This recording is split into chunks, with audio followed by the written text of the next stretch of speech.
Was it Yes, fun? Oh yeah. Yes. Yeah. It was so much fun. You're tired, but it's so much fun. And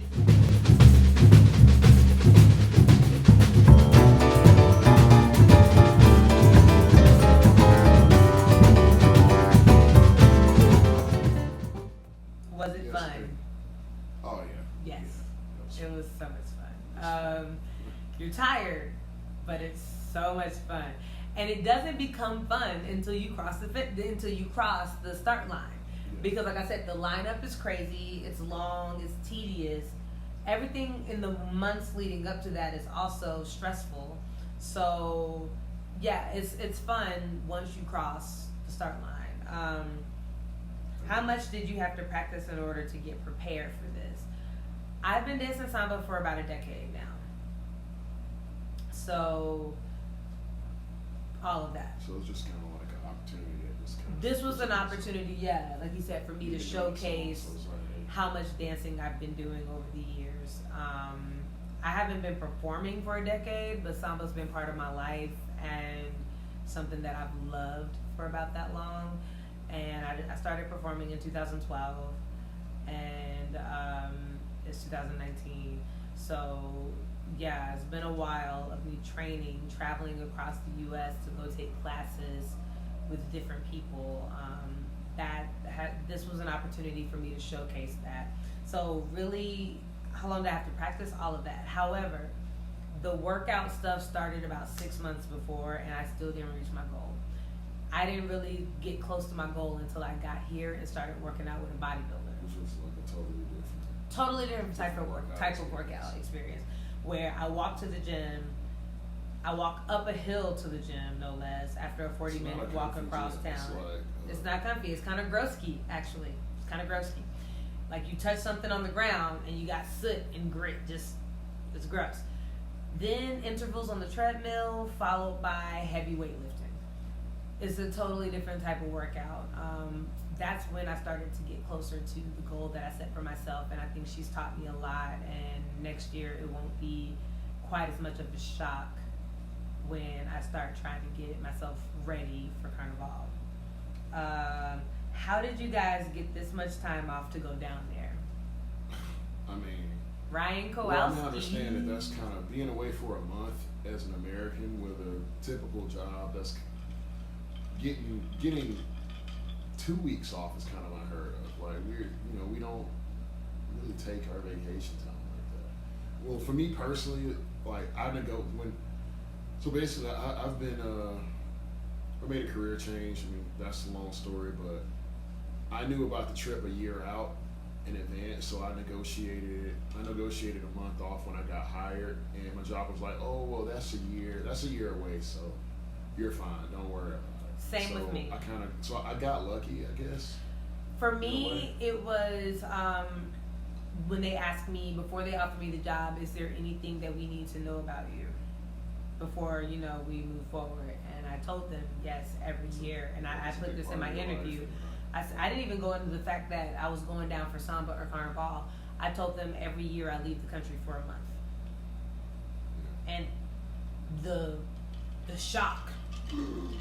What do you mean? You're not gonna work. I mean, every year, I was like, I already have my ticket, and I did.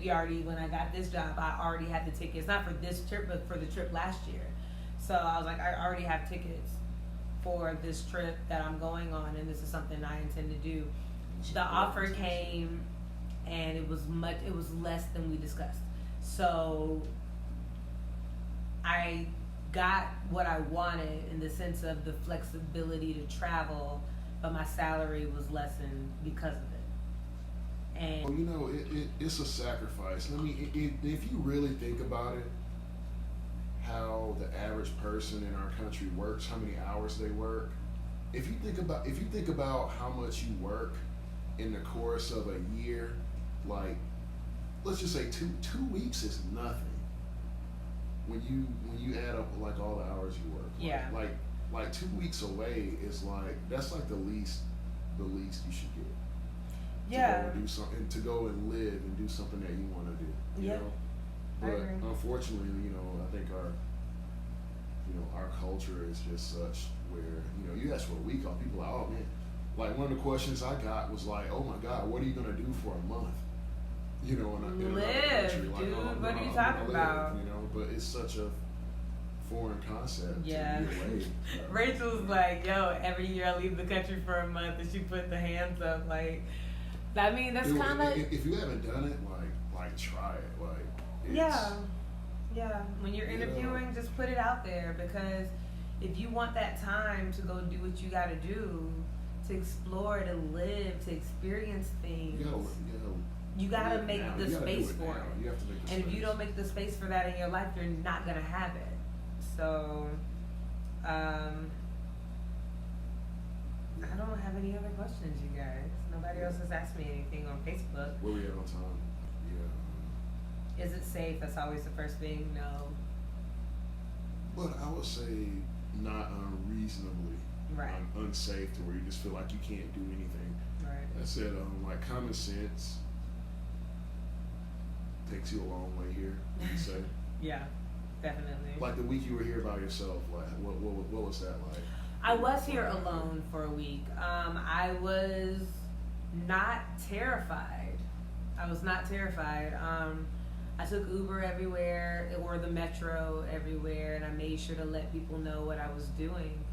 But I didn't go out, like, once it was like 10 o'clock at night. I also wasn't going anywhere where I wasn't. Like our last trip where you had me and Carlito. Like I normally have two bodyguards with me. Edric and Carlito are usually flanking me on each side, and so I don't have to worry about anything. But being here alone, it was definitely, I had the thought of, what is this calculated risk of me going out at 11 o'clock at night? You know, you have to think about that. And because we're in a food desert over here where we live right now in Lagoa, I had to plan ahead for everything. And there was actually one night where I just went to bed hungry because it's like a beautiful neighborhood. we didn't have There's anything nothing to here eat. but a gas station. Yeah, there's nothing near us except for a gas station.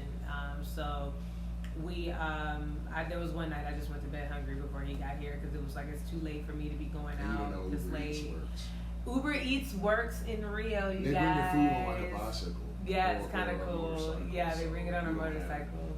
Like space is at a premium here in Rio, so where we're used to getting stuff delivered in a car, like you'll see people riding on bicycles and like they'll throw your food in like a cooler backpack and like deliver it Directly to your to apartment, your door, like yeah. on a bicycle. Yeah. Like Domino's Pizza, like they had like a fleet of bicycles. Like it's We saw That's a amazing. mattress being delivered on a bicycle.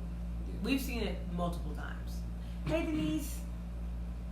Hate that you missed dinner yesterday. It was a good time. But yeah, we've seen a mattress being delivered on a bicycle. So everything is, you can get things delivered here. It's not particularly easy unless you can do it online or unless you speak perfect Portuguese. But is it safe? But you can work it out if you're a woman here alone.